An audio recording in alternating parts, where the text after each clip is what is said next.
Hello everyone, and welcome to my Young and the Restless official 24 channel. The atmosphere in the Newman manse was electric, tense, and downright combustive, the kind of pressure that crackled like a live line hanging to enkindle a conflagration of secrets long buried and alliances poised on the edge of collapse. Victor Newman, the primogenitor whose bare presence could make the walls of any room feel to shrink under the weight of his authority, stood at the center of it all, a storm contained in a acclimatized suit, his eyes sharp, calculating, and burning with the pledge of retaliation. Across from him, Phyllis Summers, the queen of deception, the woman whose grins frequently had shanks sharper than any dagger, was caught mid-step, firmed as if time itself had decided to break an expectation of the disclosure she had spent months, perhaps indeed times, trying to cover. The moment was tense with suspension, every breath drawn in that grand room acting to echo like a shower motioning the launch of a war that would shake Genoa city to its core. And also, without warning, with the weight of ineluctability crushing the air out of the room, Victor unleashed the words that would shatter the precisely constructed facades, rip open the fragile veneers of trust, and leave no alliance, no relationship, untouched by the desolation to follow. "She is Enter Mama," Victor's voice chimed, low and unyielding, the judgment sharp enough to cut through the layers of silence like a guillotine, leaving everyone present reeling, their minds contending to reuse the counter-accusations, the seismic temblors of a verity so profound that it hovered to undo the veritably fabric of the Newman-Summers connection. Daniel Romalotti Jr., standing not far from Phyllis, strengthened as however struck, his youthful face a portrayal of unbelief and heartache, the kind that comes not simply from treason but from realizing that everything you believed about your world, your family, your veritably identity, might have been a taradiddle. The room sounded to close in, the air thick with implied allegations, and Victor, ever the songwriter of chaos when it served his purpose, let the words loiter just long enough to ensure their maximum impact. Phyllis, generally the one controlling the narrative, manipulating situations to her favor, was uncharacteristically silent, her precisely rehearsed defenses failing her as she plotted to recapture countenance in the face of a disclosure she had anticipated being delivered by anyone but herself. Daniel's eyes were wide, searching Phyllis for answers, for any trace of the woman he allowed he knew, the woman he trusted, but chancing only the pressure and the cracks of someone cornered, exposed, and fighting to cover a secret that was no longer hers to keep. Victor, in his typical style, didn't allow her the luxury of an easy eschewal. This was end about conciliation, this was end about understanding, it was about power, influence, and the reckoning that comes when deception is met with exacting verity. As Daniel's mind tried to attune the insolvable, questions entwined like campfire if Phyllis was his mama, also who had manipulated him, loved him, or indeed betrayed him over the times?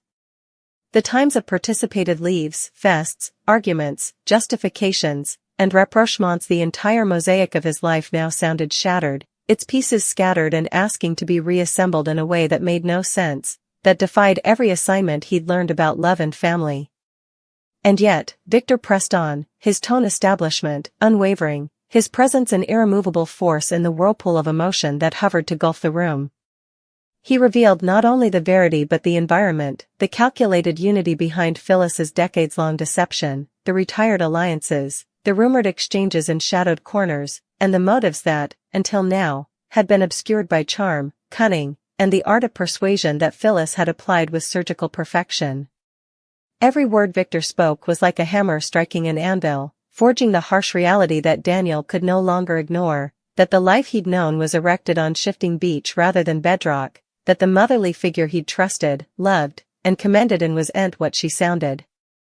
Around them, the menage staff, the many bystanders, indeed those caught in the supplemental vision of the Newman conglomerate, could feel the temblors of the exposure, the palpable shift in the room's energy as shock, confusion, wrathfulness, and anguish mingled into a storm of emotional turbulence. Phyllis tried to speak, to explain, but every syllable sounded to falter under the weight of Victor's inarguable authority, the sheer force of verity that he applied like a armament stoned for maximum desolation. Daniel, still reeling, plotted to reuse the enormity of the disclosure, his mind a whirlwind of recollections recontextualized, moments that formerly sounded innocent now bepainted with dubitation, each commerce with Phyllis scanned through the lens of treason.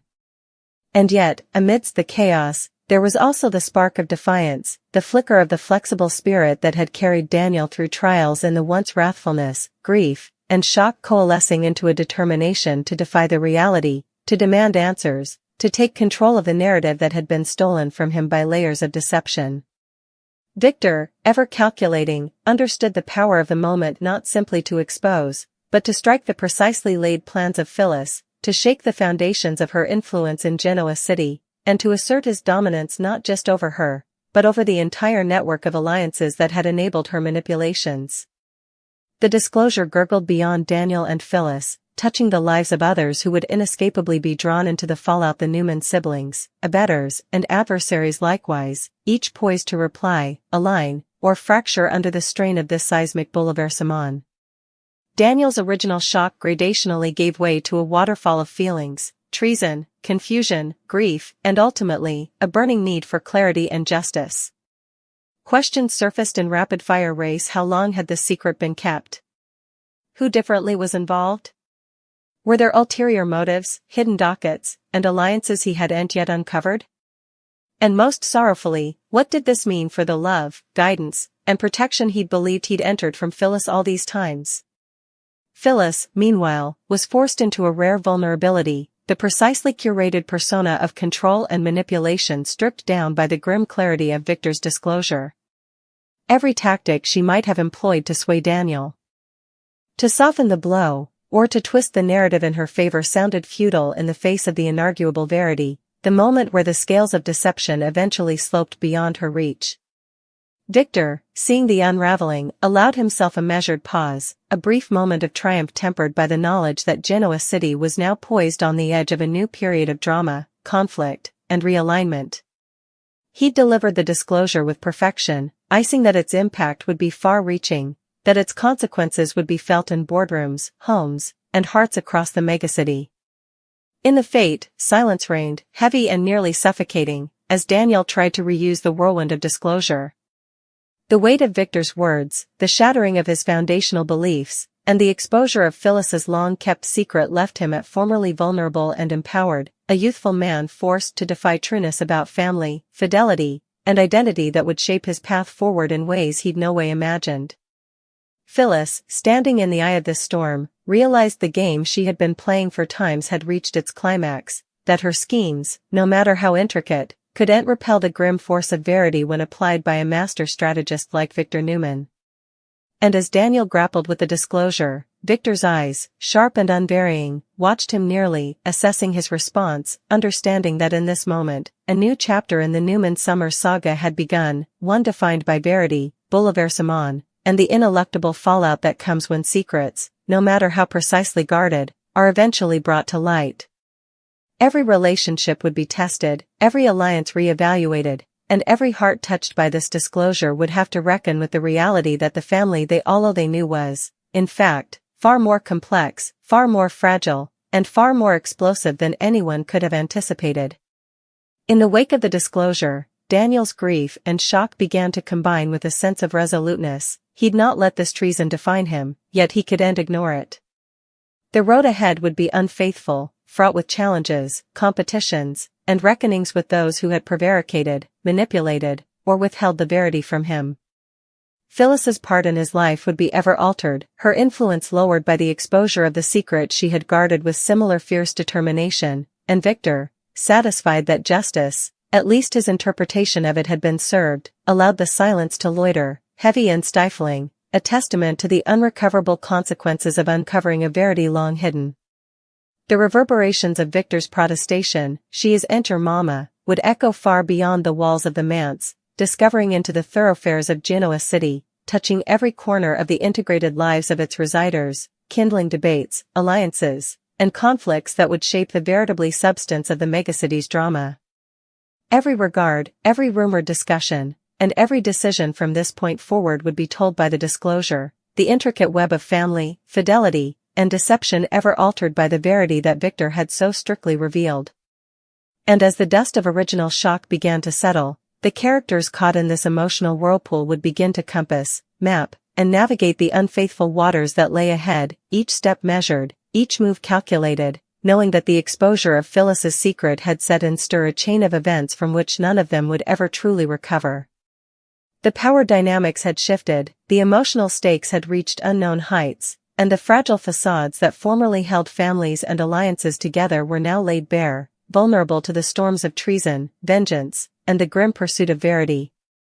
In that vital moment, Daniel, though shaken to his core, felt a hint of clarity amidst the chaos. He now understood the game being played, the stakes involved, and the necessity of navigating it with a keen mind, a strong heart, and the unyielding determination to define his own path, free from the murk of secrets and falsehoods that had formerly hovered to consume him.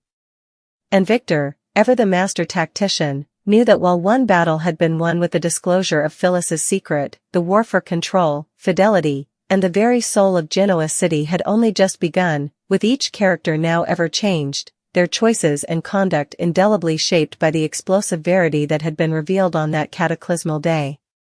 Daniel's world had been irrevocably shaken by Victor's words, the disclosure cutting through every memory, every moment he'd participated with Phyllis, leaving a jagged void where certainty formerly lived. The youthful man's hands quivered slightly, betraying the storm of feelings swirling inside him, treason, heartache, wrathfulness, and a forming, frightening sense of vulnerability. He'd trusted Phyllis implicitly, leaned on her through dolor, celebrated palms, and participated secrets he'd no way told anyone differently, believing she was his mama, his protection, his safe harbor in a world that had frequently been anything but gentle.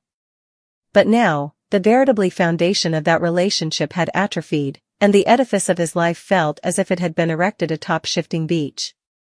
He turned sluggishly toward Phyllis, eyes searching her face for some hint, some trace of honesty, an indication that perhaps, just perhaps, she could make sense of this impossibility.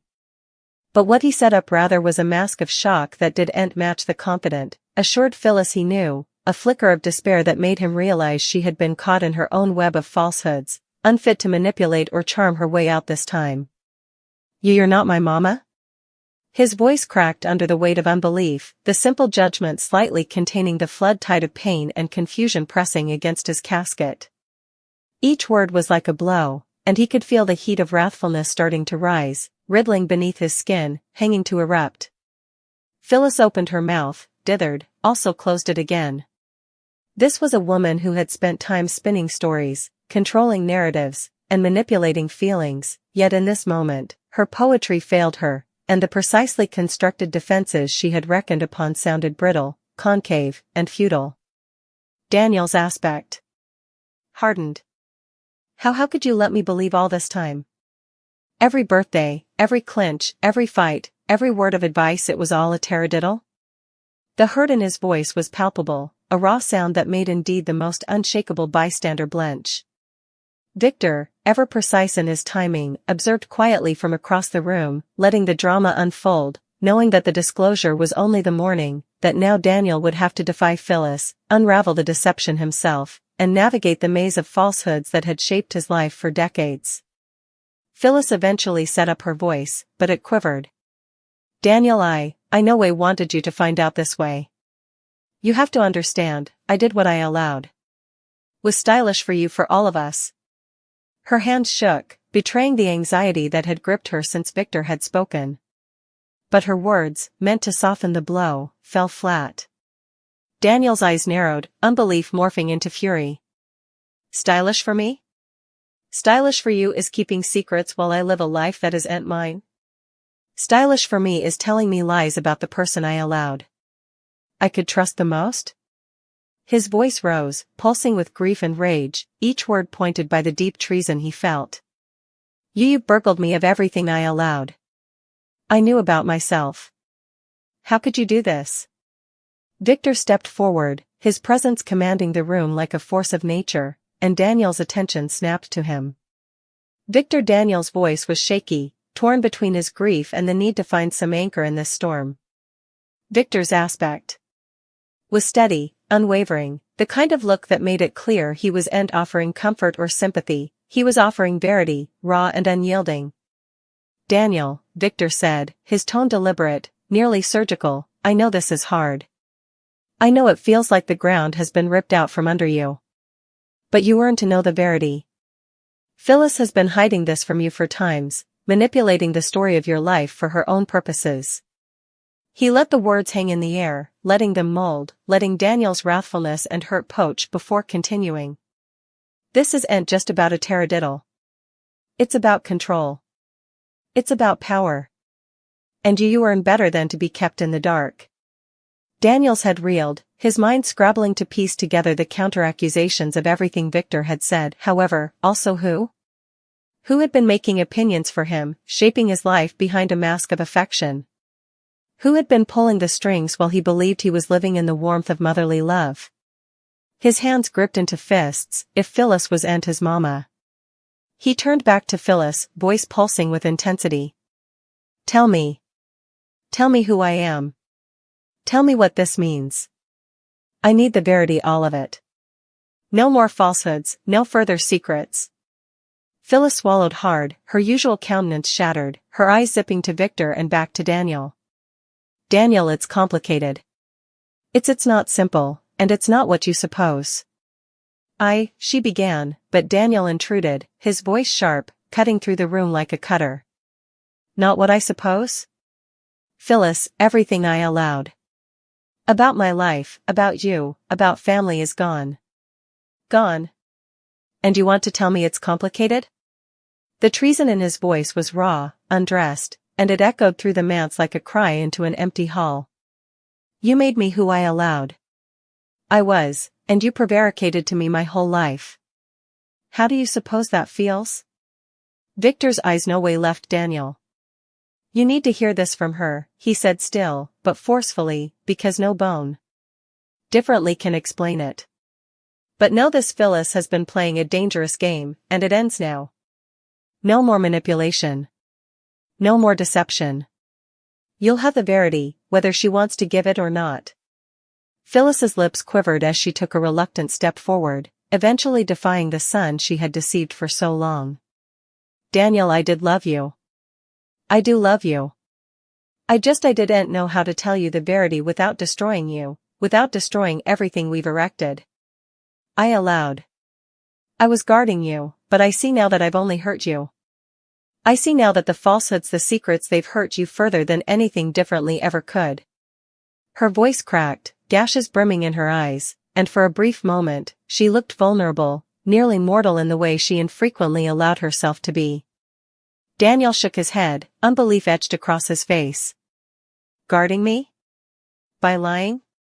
By pretending to be someone you're not? I trusted you. I counted on you. And this is how you repay me? The wrathfulness in his voice had morphed into a tidal surge of grief, the kind that leaves you heaving for air, clawing for answers, and hopeless to understand how someone could betray you so fully.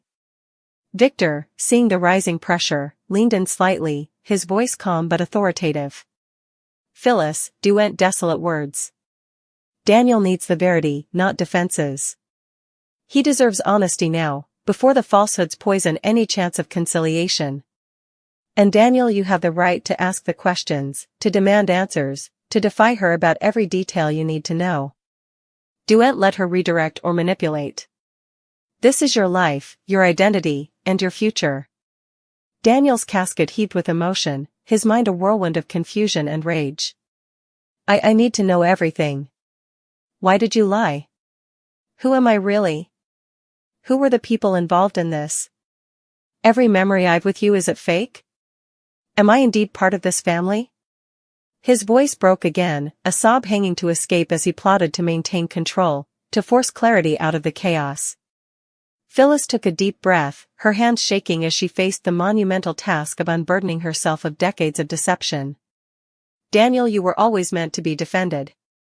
Your life, your identity, they were complicated from the launch. I tried to shield you from effects you weren't ready to understand. The people involved, it was no way about you not being loved. It was about making sure you were safe in the way I allowed. Was right at the time. Daniel's tolerance snapped. Safe deposit box? Safe deposit box from what? From knowing the verity? From knowing who I really am. His words were harsh, but the hurt behind them demanded attention, demanded honesty. You've taken down my trust, my sense of belonging. Everything I allowed was real. How do I indeed begin to forgive that? Victor's aspect. Bore into Phyllis, unyielding. Answer him, Phyllis. Duet blench. Duet hide behind defenses. He has the right to know the full story.